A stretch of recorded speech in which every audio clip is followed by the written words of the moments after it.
अस्सलाम वालेकुम। Mariam's granny में आप सबको मेरा सलाम।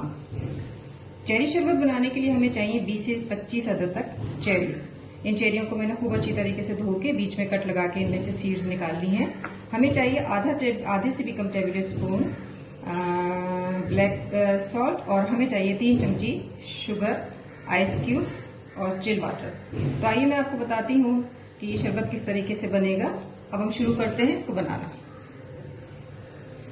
मिक्सी में हमने चेरी को डाल दिया। इसके साथ हम डालेंगे काला नमक और चीनी, 1 गिलास पानी और आइस क्यूब, 2 से 3 अदद आइस क्यूब। इनको हम डाल के अच्छी तरीके से ब्लेंड कर लेते हैं। थोड़ी सी देर लगेगी। शरबत हमारा ग्राइंड हो गया है और अब हम इसको छान लेंगे। शरबत हमारा बिल्कुल तैयार है और ग्राइंड करने के बाद मैंने इसको छान लिया था और छानने के बाद अब मैं इसको सर्व कर रही हूँ। चेरी का शरबत तैयार है। अगर आपको ये रेसिपी पसंद आए तो आप मेरे चैनल को सब्सक्राइब कीजिएगा, लाइक कीजिएगा, शेयर कीजिएगा और कमेंट्स भी दीजिएगा।